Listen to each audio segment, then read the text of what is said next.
What's up, Silver and Black Nation? Welcome to the Silver and Black Lair. I'm your host, the Bat Frie, Kenny Fry. A little bit different, 10 o'clock on a Friday. Usually I do it 10 a.m. on a Friday morning, but I had some internet issues. I guess there was a Verizon outage this morning, and so I figured, let's flip it around and do 10 p.m. What the hell? Why not, right? Friday night, ready for a fight. Here we go. Comment. Hey, Eileen, what's up? It's Friday. It's the end of Friday, actually.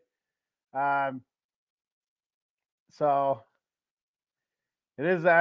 It's practically Saturday now. Might as well. It's pre-Saturday. That's what we'll call it. Pre-Saturday. Friday's over. Doesn't feel like Friday anymore.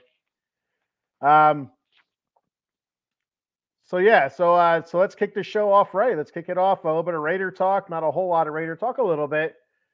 Like I said last week, I'm going to start putting together some mock draft type stuff for the Raiders, and we'll start breaking that down before the draft comes up the end of April, I believe. I believe it's the end of April, something like that. So could the Raiders stick with Aiden O'Connell? Like all this stuff, should the Raiders go out and get a veteran quarterback? Should they draft a quarterback at 13? Should they move up in the draft and draft a quarterback? A lot of different scenarios popping up, a lot of different questions, a lot of everybody's opinions and thoughts and stuff. Well, my opinion is they should stick at 13, and if the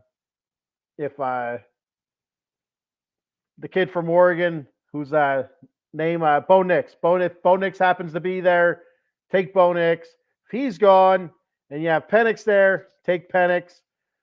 Besides those two guys at 13, if any of those earlier guys, like you have Caleb Williams or the kid from LSU, if for some reason, whatever, it wouldn't make sense why they would, dropped back, then maybe take them, but I don't see that they'll be gone 1-2 or somewhere in the top 3. I think a lot of people are hyping up Derek May out of, I believe, North Carolina. So, is he an early round pick? I'm not sure. I really don't know. I don't watch a whole lot of college football. Just a lot of stuff that I hear and read and see and stuff like that through the interwebs. And if besides Bo Nix and Penix at 13, I don't. If the Raiders feel like Caleb Williams is a can't miss quarterback, or the kid from LSU, Jaden Daniels. I don't know why I can't remember that name. They believe like he's a can't miss. That's the next 12 years franchise quarterback is going to take them to multiple Super Bowls or make them a winner right away. Then they should absolutely go up there and trade ahead. But if there's any doubt, in their mind, I don't see why you'd want to trade away, mortgage your future. To pick one of these guys up if you have doubt. If you don't have doubt, like I said, if you feel like Jaden Daniels is your guy, trade up to 1, 2, or 3 if you can. If that means giving up, the next 3 years worth of first round picks, this year, 2025 and 2026, then so be it. If that means the Raiders are back on the winning track, playoffs every year, Super Bowls, advancing in playoffs, whatever, then so be it. It's to get your franchise quarterback is so hard to get that franchise quarterback, and sometimes you got to give up a lot to get that. So, with that being said, if they have any doubt, stick at 13. Draft a Bo Nix, or a Michael Penix. But a lot of the talk, recently that I've been seeing, on X or Google. Google News that AP is very high on Aiden O'Connell. So with that being said, what's AP thinking? Is AP thinking, let's stick with Aiden O'Connell, give him a chance and go from there, see what he does with a full off season, try to refine his game, add a little bit of scrambling in there, where you work on the scrambling, work on the when to run, when not to run, and I think if Aiden O'Connell can figure out the pocket better pocket presence, when to step up, when to get the hell out of there, when to throw it away, all that good stuff, I think he'll be fine. You don't need a running quarterback to win games. Running quarterbacks do get hurt a lot. So just look at the MVP Baltimore. I can't think of I can't think of his name right now. Jesus Christ, I'm all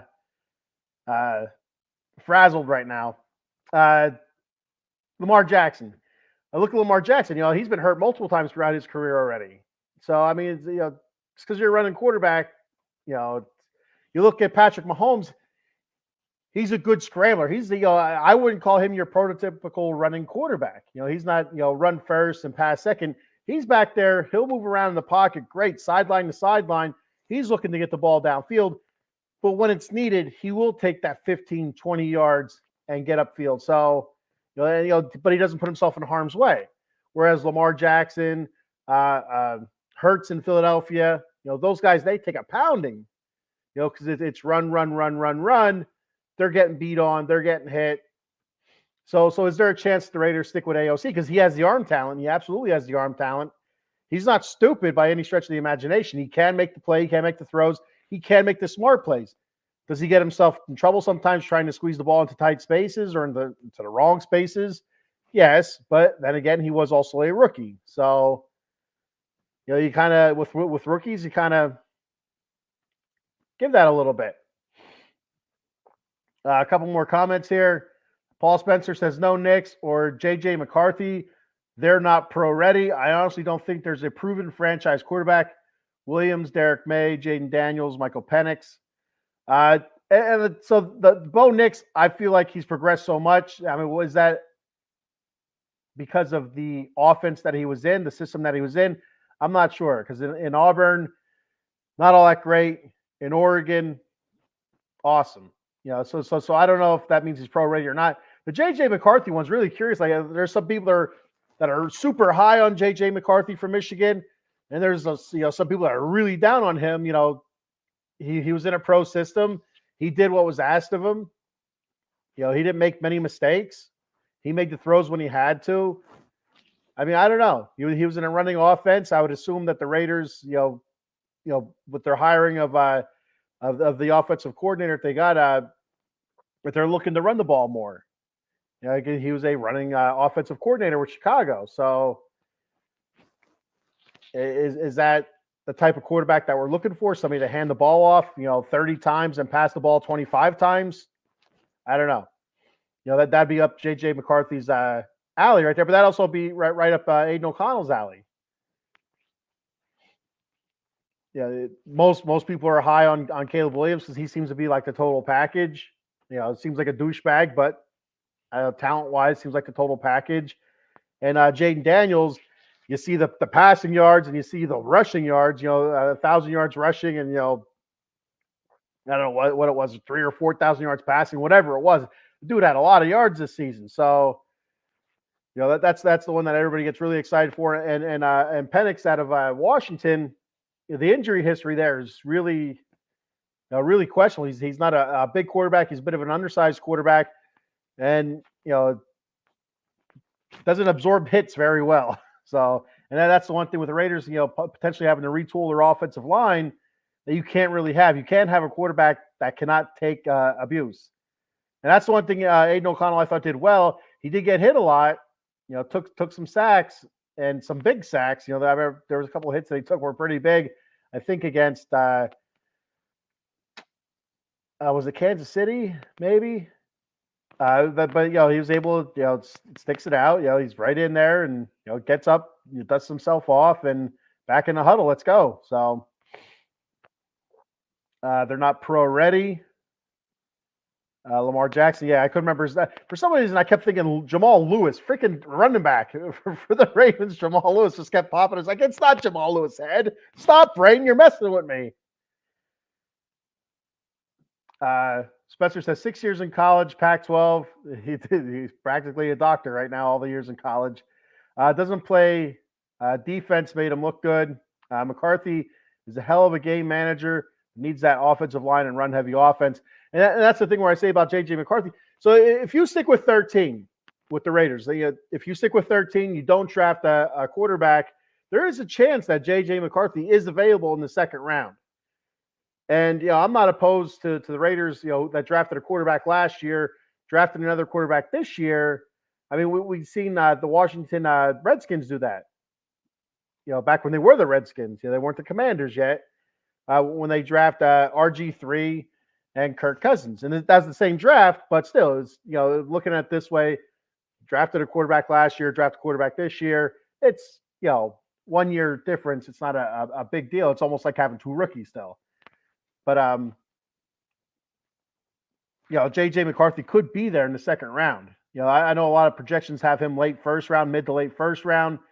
I could absolutely see him in the second round, because there's a lot of questions to see. Just like right here, is he just a game manager? Is he somebody that's just there to drop back and hand the ball off? And like I said, with Getsy as our OC from Chicago, that's what he's a run first coordinator. So that would be somebody that'd be right up his alley. I'm not sure what his escapability was, J.J. McCarthy. I didn't watch a whole lot of him from what little college football I did watch. I don't remember if he was one of those quarterbacks that moved well in the pocket or whatever, but that's somebody that's going to be needed. So, I mean, if the Raiders don't go quarterback, if they stick with AOC for some reason, maybe look at quarterback later rounds. I don't know why you would do that. I've been hearing Spencer Rattler and stuff like that, but I'm not really sure about all that. If not a quarterback, then what do we draft? Do we go offensive line? Do we go defensive line, defensive backfield? Where do we go? Josh Jacobs leaves. Do we go running back again, or what happens there? Do we look free agency for a running back if Josh Jacobs walks? Hey, Foster Covers, what's up?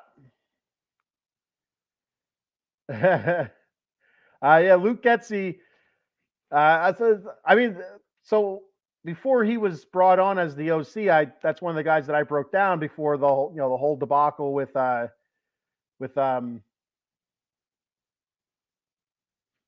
Washington's offensive coordinator. I can't think of his name again. Jesus, I'm forgetting everything tonight. But you know what I mean. I broke down, and that was the one guy. He said that the Raiders could turn to Getsy because he was supposedly a run first, run heavy offensive coordinator, and Antonio Pierce says he wants to be a smash mouth type team. And when you hear smash mouth, you think running game. So Foster says Eileen. He's waving. Eileen, say hi, Foster Covers. Thanks for checking the show out. Thank you for commenting, Foster. Appreciate it very much. So if not a quarterback, then who do we draft? So you're looking at the free agent list here, who the Raiders losing and free agency, kind of go from there. Free agent wise, offensive line, losing a couple offensive linemen. Andre James, by all accounts, the Raiders will not re-sign Andre James. Let him walk. He was an okay center, not terrible, not great either. But there's a chance that Dylan Parham, who's been playing guard, moves over to center. And, from everything I understand, everything I've read, Dylan Parham is better at center than he is at guard. And I thought he did a decent job at guard. So you could have Dylan Parham slide into that center position, leave an opening for guard, or they, leave an opening for center and just keep him at guard. I'm not really sure. Greg Van Routen, who was new to us this past season at offensive guard, he played all right. He played well. I know he graded out high, some weeks, but from whatever I watched him, he didn't look, outstanding or nothing like that. But he looked all right, not terrible. Jermaine Uluminor, kind of a rotational tackle. I like Jermaine Uluminor. I like his attitude. He has a great attitude. He works his ass off. And he's gotten so much better. Last season, early in the season, didn't look all that great. Throughout the season, looked much, much better. And then this past season, 2023, whenever he got in, I thought he looked really well. Whenever he was able to rotate in, there's a bunch of times where he started, due to injury or just his turn in the rotation. I thought he did really well. So I'd like the Raiders to pick him back up. And so, and also Hronis Grasnu, our backup center. I would be too shocked if the Raiders re-signed him to keep him on as a backup, but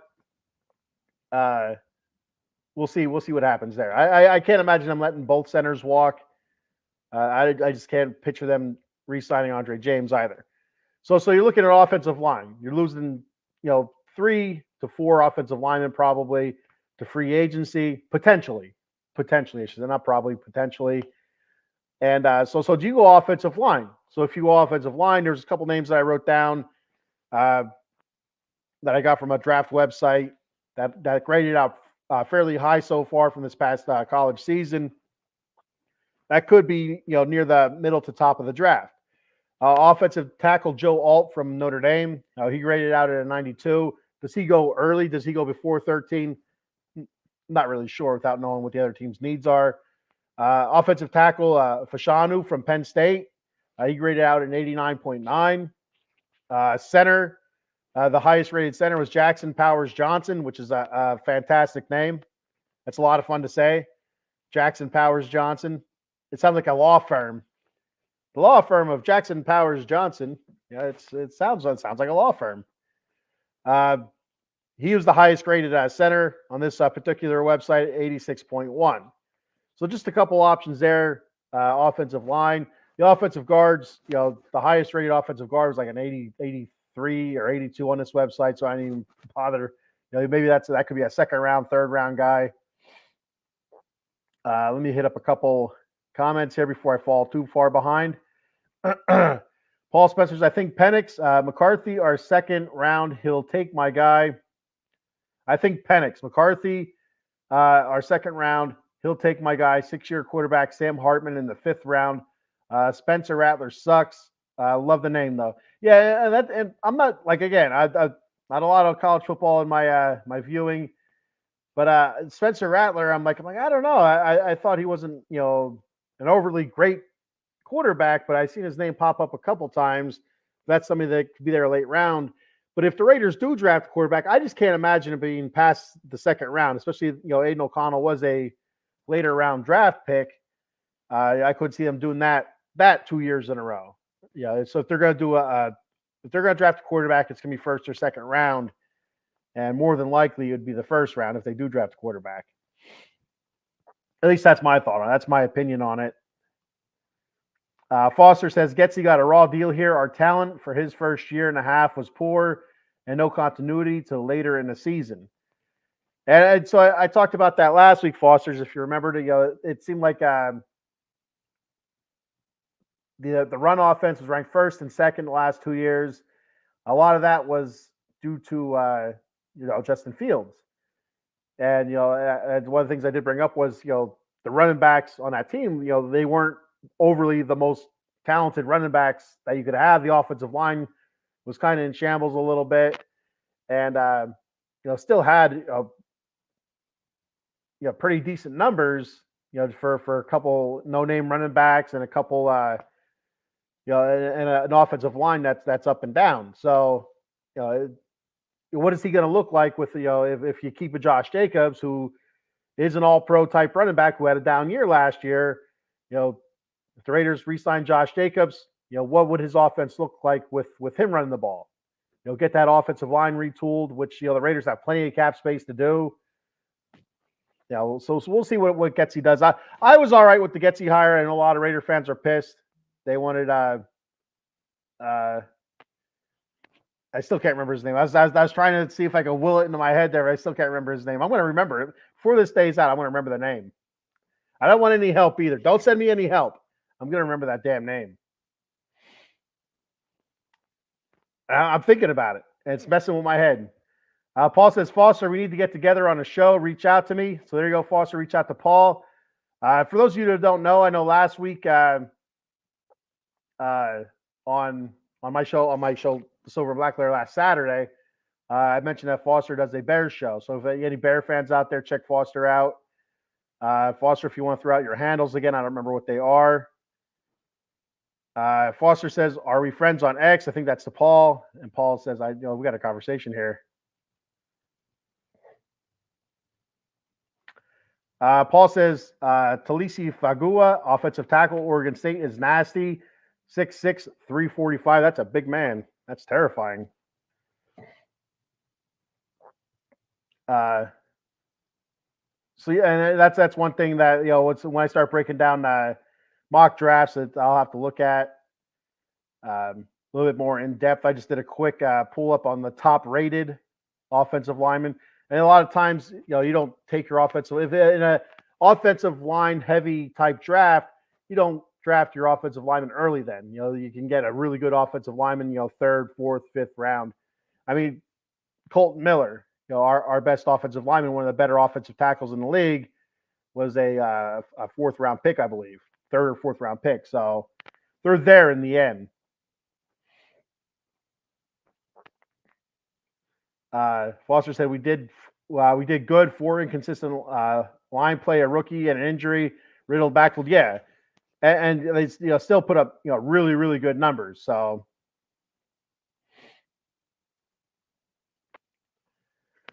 So at other positions, we're losing some free agents, or that we have free agents. Not that we're losing them. There's a chance we re-sign them.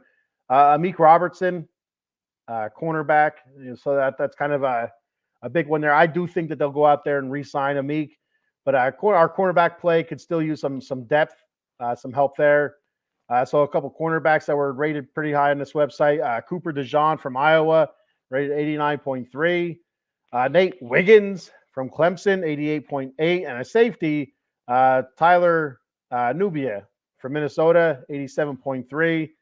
So those are a couple highly rated defensive backs. Again, until I break it down, I'm just putting them out there.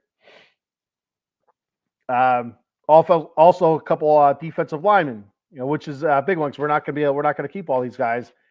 John Jenkins, who I thought had a pretty decent season. Adam Butler.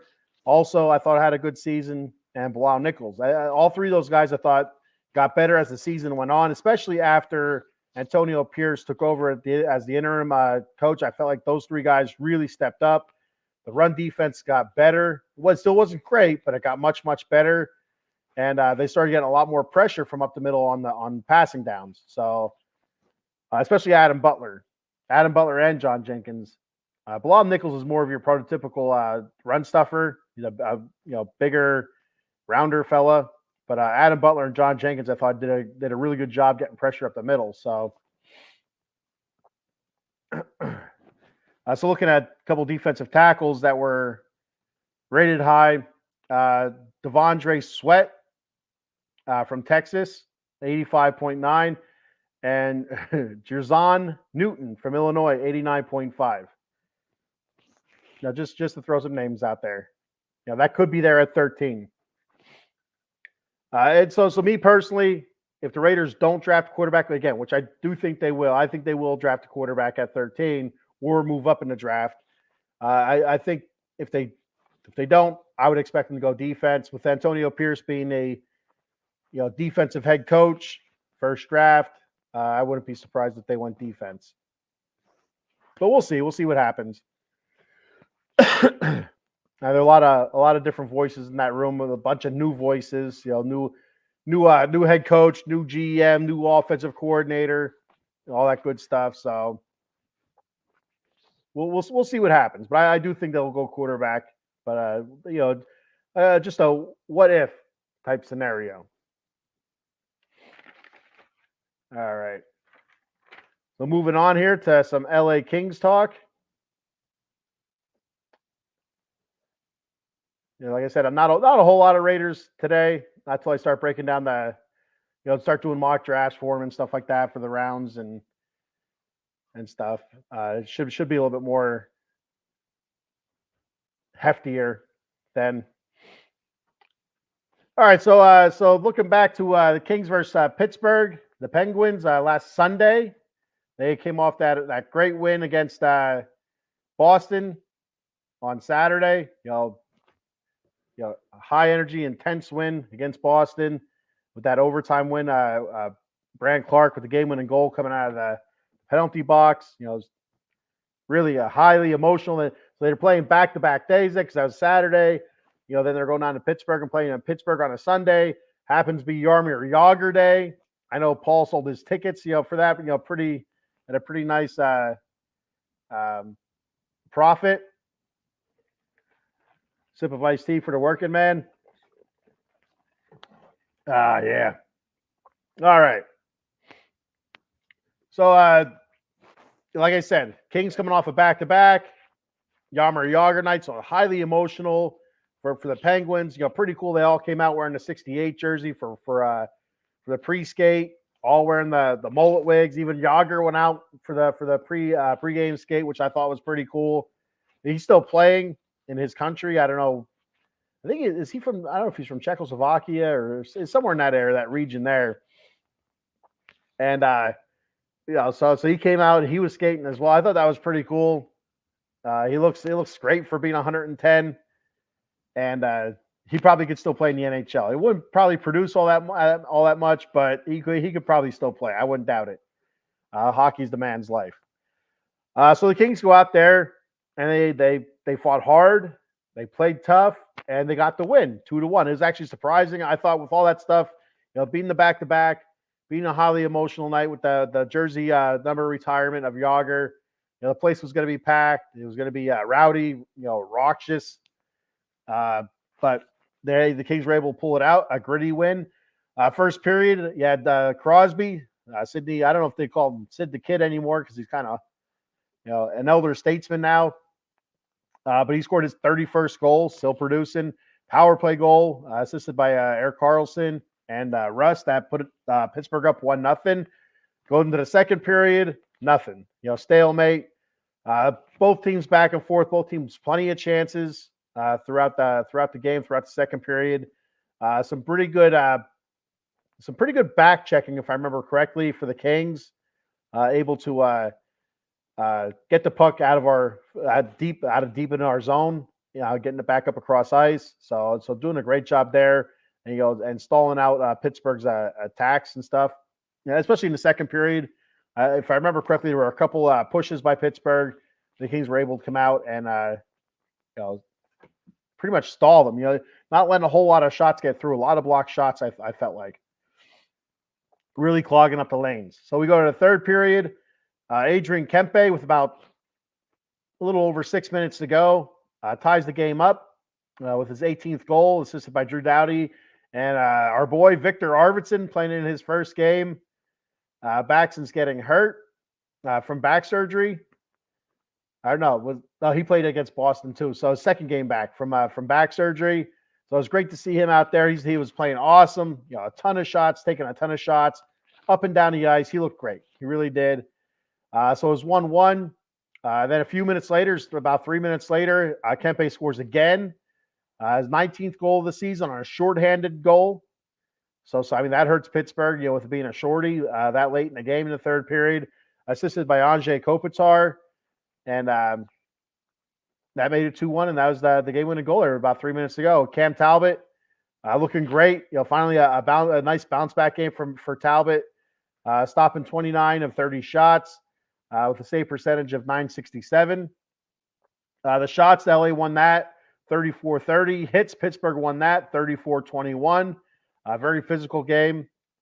Face-offs, 36-23. I did not write down who won the face-offs, so I'm not really sure. I think I want to say the Kings did, or no, I think Pittsburgh won the face-offs. That's what it was, 36-23. The Kings were 1 for 5 in the penalty kill and 0 for 3 in the power play. They did have that shorthanded goal, so that's great for the penalty kill team. Good special teams win there. That was their third straight win. So they also blocked 17 shots to Pittsburgh 16. So nice win, nice emotional win for the Kings, and low scoring, and pretty good goalie play. He didn't have to make too many big saves. He had a couple, but Cam Talbot went out there and did the job. Like early season Cam Talbot. Got a comment. I think it says boo Pens, not boo Werns, boo Pens.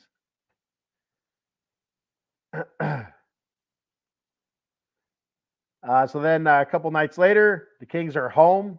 They played the Columbus Blue Jackets And this was an ugly game for a couple different reasons. Score and the Kings play early on. So early on in the game, about 17 seconds into Victor Arvidsson's shift, just back for a couple of games, he gets hurt. Has to skate off. I think it was a non-contact injury.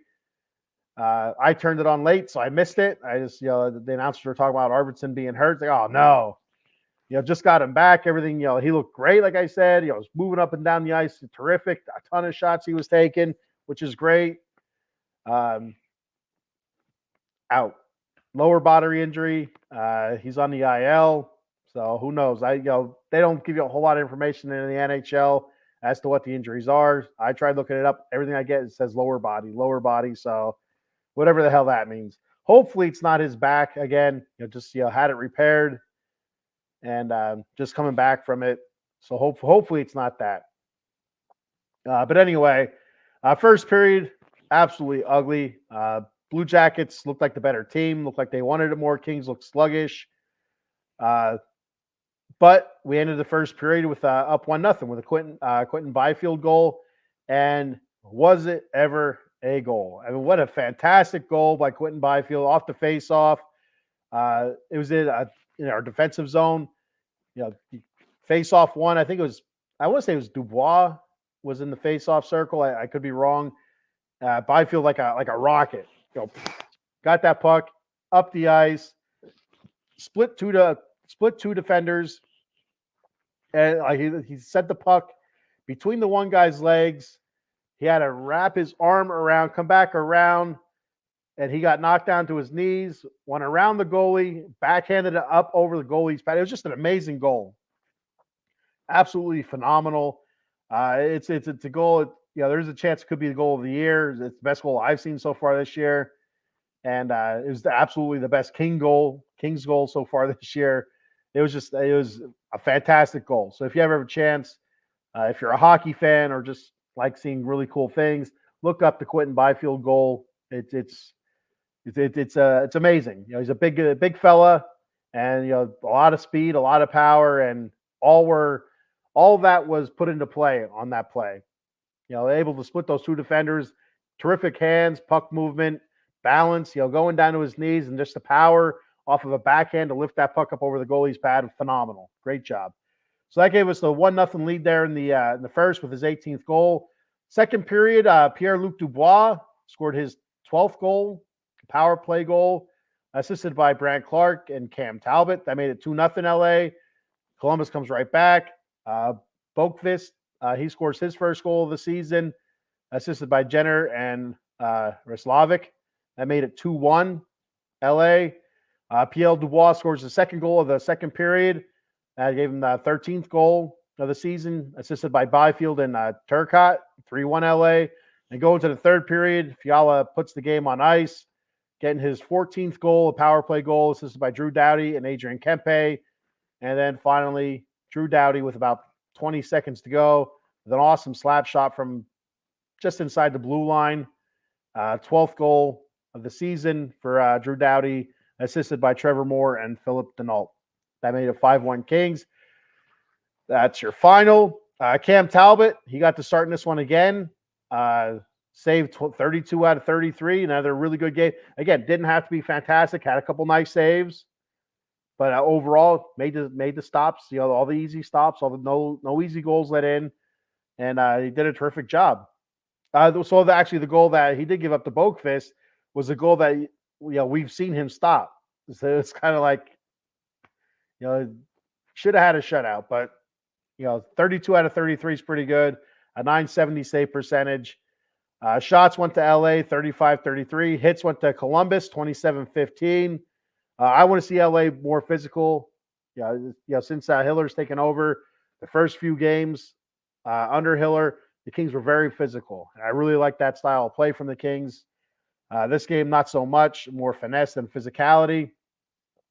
27 out of 15 hits went to Columbus. Face-offs went to LA, 30-27, and face-offs they've really been struggling with. Penalty kills, the Kings were 0 for 3, which is good. And power play were 2 for 2, which is good. Block shots went to LA, 19-8. A very important stat there, I believe. Get those sticks in the lane, get the bodies in the lane, no free shots. So then we move on to Thursday, big game against Nashville, who's about 6 points. I think at the time they were 8 points behind the Kings. So Thursday, Nashville came to Los Angeles, and we unfortunately dropped that one. So we had a nice road trip before that. 3-1 on the road trip before we came home to face Columbus. I wanted to mention that, but I forgot. So we win the first game against Columbus at home. Next game at home against Nashville, we dropped that one 4-1. First period, Trennan scored for Nashville, 9th goal, assisted by Sissons and McDonough. Fiala came back with a power play goal, and that was his 15th of the season, assisted by Kopitar. Kempe made it 1-1 in the first period. A really nice power play goal for Kempe. They broke it down really nice on the Kings. I think it was the Kings. No, it was the ESPN broadcast, ESPN Plus.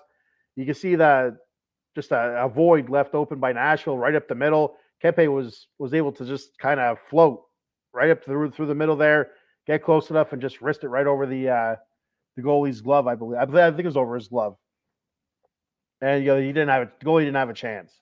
Kempe Fiala got that close. There was no shot. Second period, Jankowski scores for Nashville, which is your game-winning goal as the second of the season, assisted by Evangelista and Novak. And then a couple empty netters in the third period. Hiller pulled the goalie, really early, about 3.5 minutes to go. He pulled Riddick out of the net, which is really, really early. Usually I've seen it, in the 2-minute range and stuff like that. I've never seen it over 3 minutes. So he was really counting on that power play, that extra skater to give us a shot, and it just wasn't going to happen. Sisson scored on an empty net, 15th of the season, assisted by Lauzon. And then Lauzon scores in the empty net, his 6th goal of the season, assisted by Sissons. So that made it 4-1. Overall, Rittich, 17 saves out of 19 shots at .895 save percentage. Not a lot of work for Rittich. Did have some nice stops, but also let in some easy goals. The one goal, I think it was the first goal he gave up. I watched it a bunch of times. Just he really got out of position. Normally it's a shot that he could stop, and he had it in his glove. He got the glove down on top of the puck, and it's kind of the puck. I guess I don't know if he just didn't have the right amount of pressure down. The puck just slid out from underneath the glove and into the net. And the other one later on, I think went between his legs. And it's a shot we've seen him stop, many times before. So Rittich, could have been a little bit better, but offense, needs to give more. Shots went to LA 28-21. Hits 23 apiece, a physical game. And it seems like whenever the Kings play a really physical team, Nashville's a really physical team, they struggle. It's a struggle for LA. And every time that they played Nashville this season, I think they're 1-2 against Nashville. I could be wrong. Yeah, I think they're 1-2. But every time it's a nasty. I didn't change a thing. It was a nasty, drag them out, rough them up type of game. And Kings don't do well in that. They don't get down and dirty in the nitty gritty, but they have to. They have to learn how to do that. And so the Nashville kind of wore them down. You can see that the Kings just starting to slow up a little bit, especially in the third period, and just couldn't really get anything going. I mean, you got to give credit also to the Predators goalie, whose name I cannot think of right now. Is it Ulsh? Or something like that. It's something similar to that. Not quite, though. Is Oslo, I think? It doesn't matter. It doesn't matter what it is. He was fantastic. He did make a lot of terrific saves, but nothing. The Kings could not get anything close besides that Fiala goal. everything was fairly deep shots, fairly long shots. Out going closer to the blue line than towards the net. And if the Kings, when they get into these physical games with teams like this, they got to be able to work more towards the net, have that big presence there. That's one thing where I thought Quentin Byfield has done a great job. Is his physical presence offensively in front of the net. Just unfortunately against the Predators, we just couldn't get anybody in front of the net to create havoc and to create blind spots for the goalie, to kind of block the goalie and stuff. But everything was deep. We just could not work our way in. We were pushed around, bullied a little bit. So need to work on that.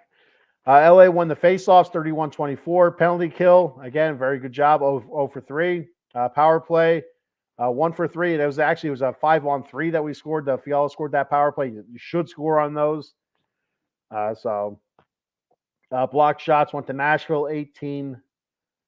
Block shots to LA's 12. And no open lanes for the Kings. Nothing created. So that's what happens. One good thing from that game, Blake Lizotte returned.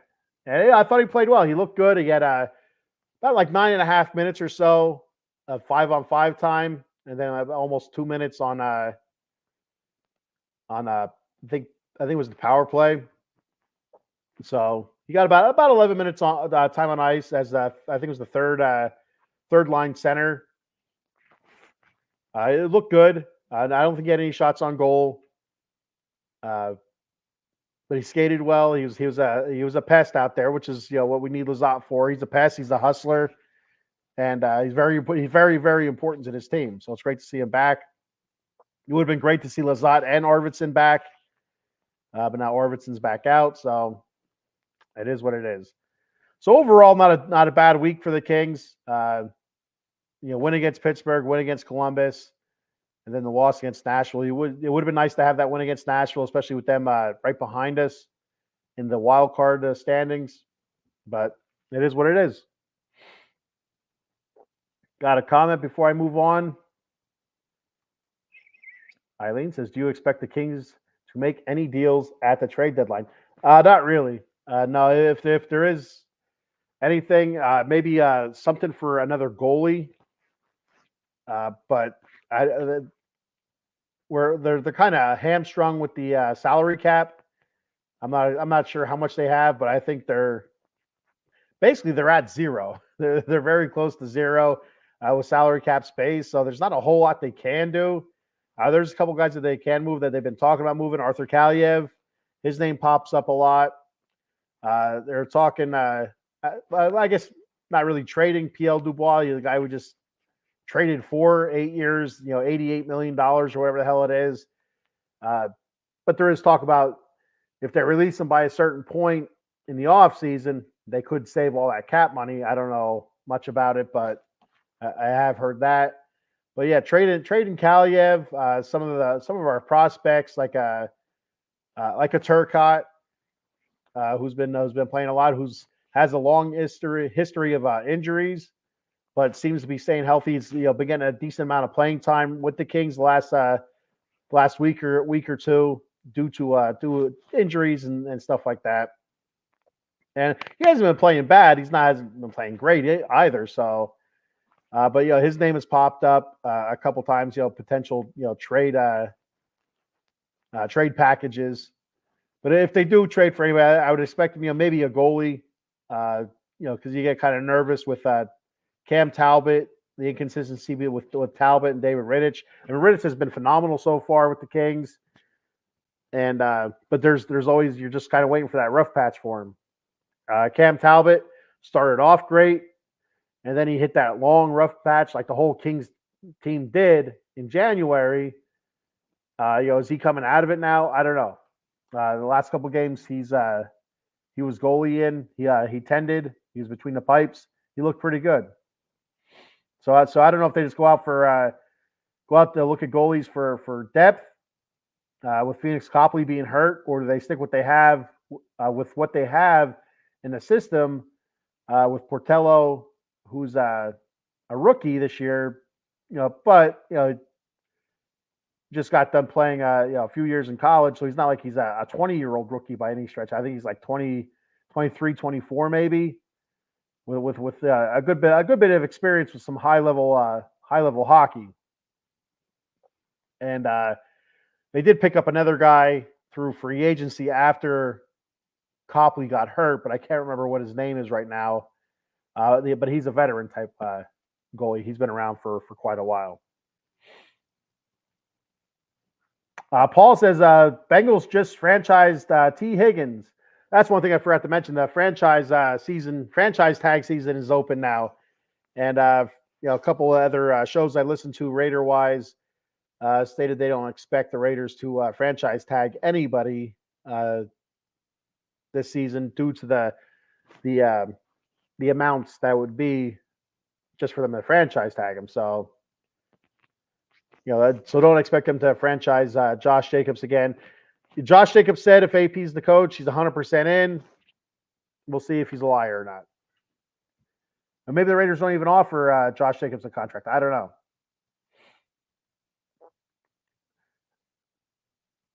Edgerrin Cooper is a steal at linebacker from Texas A&M. I want him for Dallas next to Overshown next year. I seen Edgerrin. I thought you were going to say Edgerrin James. Like, what the hell is Edgerrin James linebacker? But Edgerrin Cooper. The Raiders are all right at linebacker. But I mean, it wouldn't hurt to have another stud there. But I felt like their linebackers played really well last season. So I wouldn't expect the Raiders to go linebacker. If anything, I'd defensive line. Offensive line is really where I think I would see, besides quarterback, where I would see the Raiders go. And it's always hit and miss. It's always somebody great in college, doesn't do anything in the pro. I mean, we've seen it so many times with the Raiders. It just Rolando McClain comes to mind. I have his jersey in my closet, which I'll never wear. Because it says McClain on the back. It's like, damn it. I thought he was a sure thing. Looked fantastic at Alabama. There's no way he can miss. And he stunk. So I don't think he had the commitment going into the pros. In college, he was just that talented, that good, and was able to overcome any kind of flaws that he had. But once you get to the pros, everybody's, just as good, if not better than you. Everybody, even the third stringers. So, all of his flaws showed up. It is what it is. Your Kings ruined Yager Day. Sold your tickets, and that's what I said when I first started talking about the Penguins. I said you had a nice profit with your reselling your tickets for Yager night. Like I said, it was pretty cool seeing Yager out there skating around. It was cool seeing Yager and Lemieux shaking hands and talking to one another. They were pretty big back in the 90s. And, great, one of the great tandems of all time. I used to argue with the one kid in school all the time because I was a Kings fan and he was a Penguins fan. Who was better, Wayne Gretzky or Mario Lemieux? And, he always had the argument, well, if Lemieux didn't get hurt, if. I don't know if I remember I think for some reason I feel like Lemieux had like some sort of disease or something like that where he missed a bunch of time for, but I can't remember what it was. And that was always his argument. If Lemieux wasn't sick or whatever, he'd be better than Gretzky. So he couldn't hold a candle to Gretzky and go back and forth on that all the time. So moving on to the 3 stars of the week. My number 3 star, Cam Talbot. This past week, he was 2-0-0, 2 wins, no losses, no overtime losses. Saved 61 shots out of 60, had 61 saves out of 63 shots for a .968 save percentage. Looking like his old self, so that's good. I like to see that.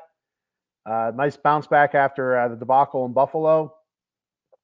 Number 2 star of the week, Pierre-Luc Dubois.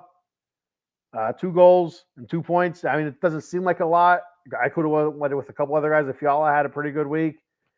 But I really, Pierre Dubois is playing much, much better since Hiller took over. He's playing faster. He's playing more physical, more intensity, and starting to show up on the score sheet. So that's good. It's not showing up in the plus minus. Against Pittsburgh, he was at a 0. Against Columbus, he was at a +2. But then against Nashville, he was a -2. So still not gaining any ground on that plus minus. And if you're not sure what plus minus is, if you're new to the show or new to hockey, plus minus is when you're on the ice and your team scores a goal, you get a plus. If you're on the ice and your team gives up a goal, you get a minus. So there you go. And their number one star of the week for me is Adrian Kempe. 2 goals, 2 assists for 4 points. He also had 14 shots. I really like what Adrian Kempe has done this past week, past week and a half, 2 weeks. He's starting to heat up a little bit. He's a very streaky type player.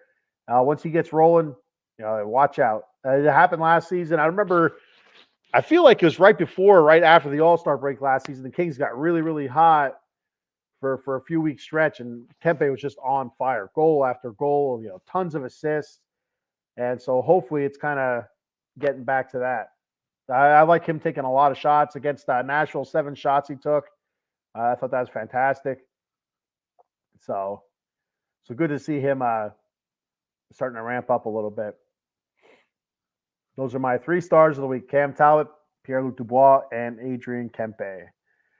I got a comment here before I move on to the next topic. Plays for his own professional team in Czech called Kladno.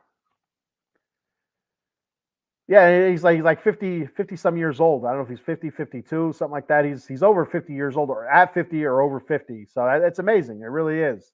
And he looks every bit of 50 now. So the mullet's gone. The hair is gray. A little bit of a bald spot on top. But he looks in phenomenal shape. Kick my ass.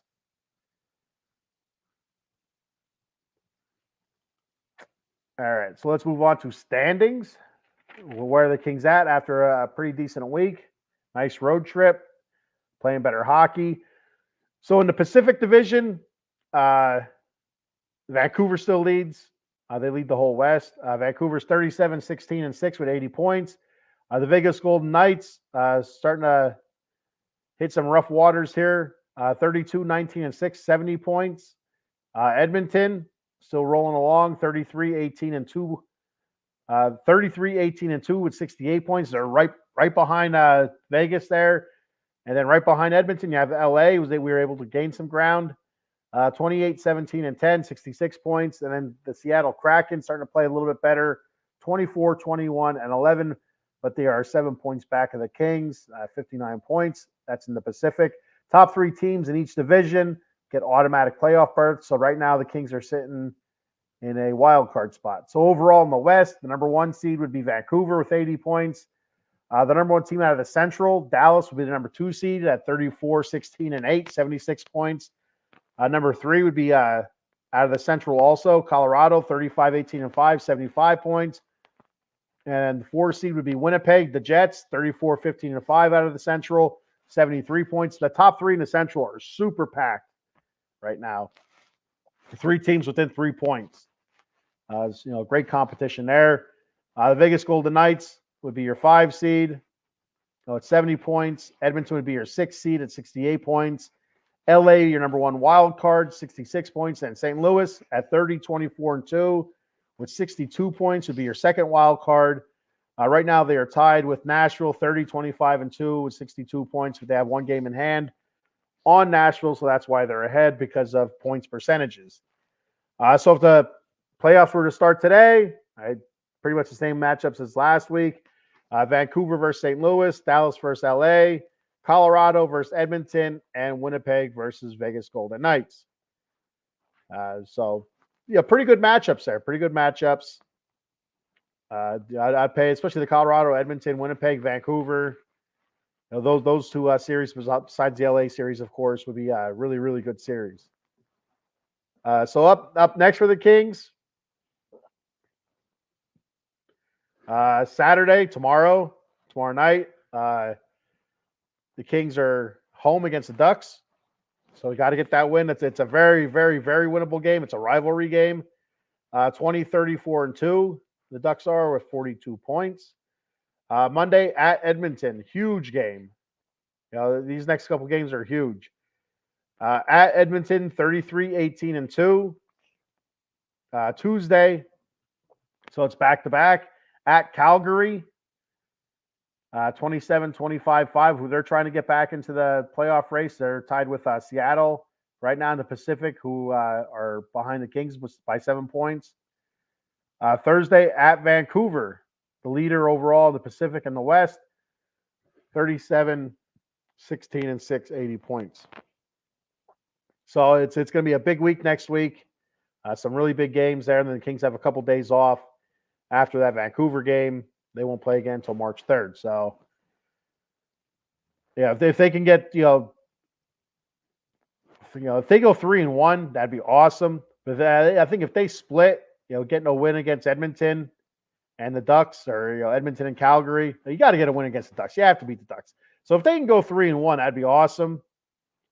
I really want to see them beat Edmonton. That's the biggest one.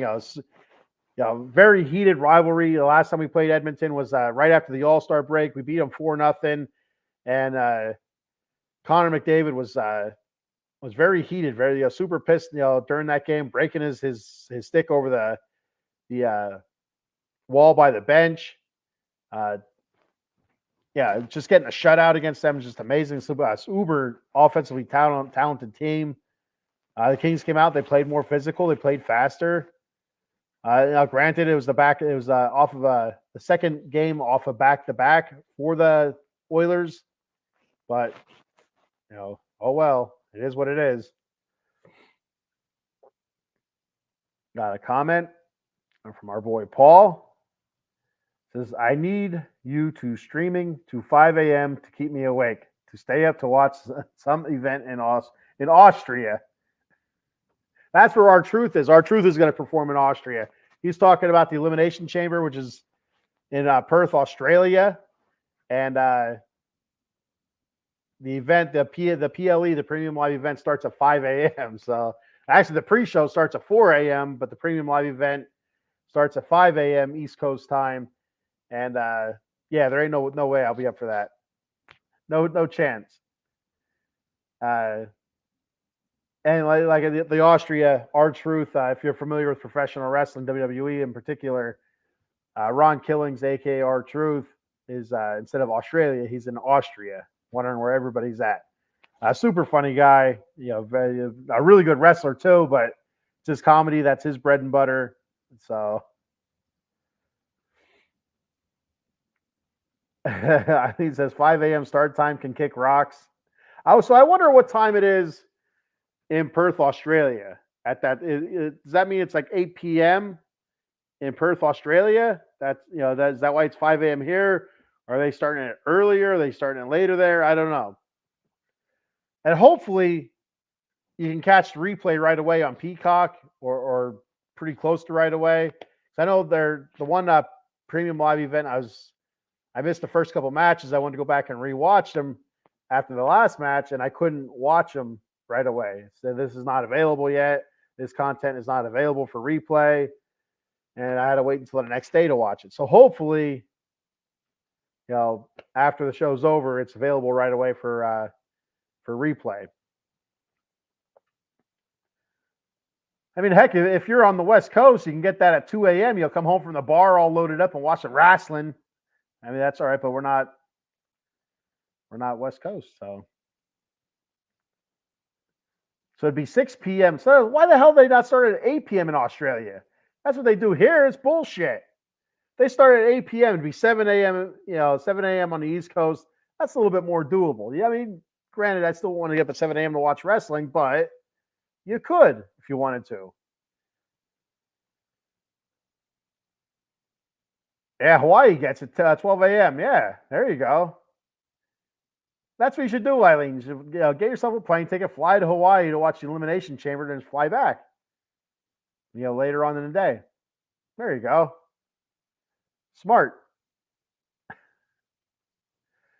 Moving on to our final topic of the day, stats.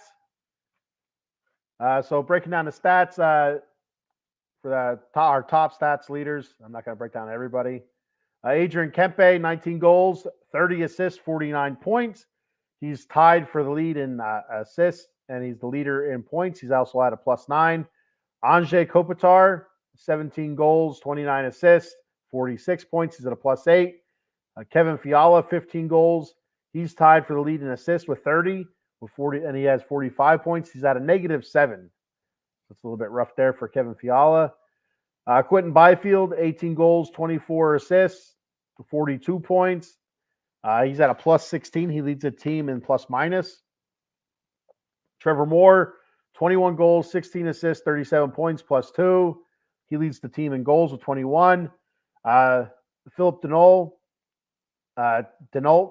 10 goals, 22 assists, 32 points, +5.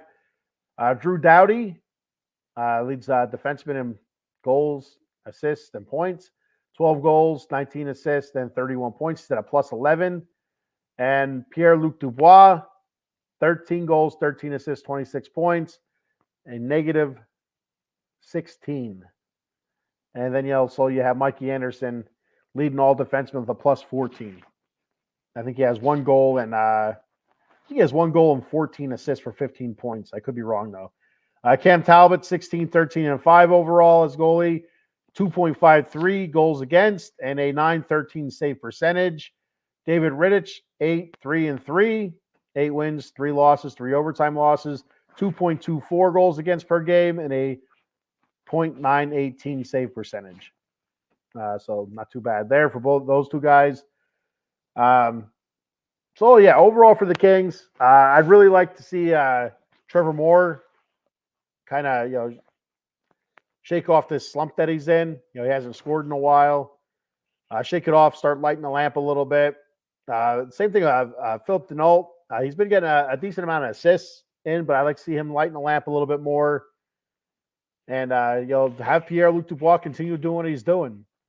Continue playing fast, playing physical, with intensity, and continue being positive on a stat sheet. So, and then goalie wise,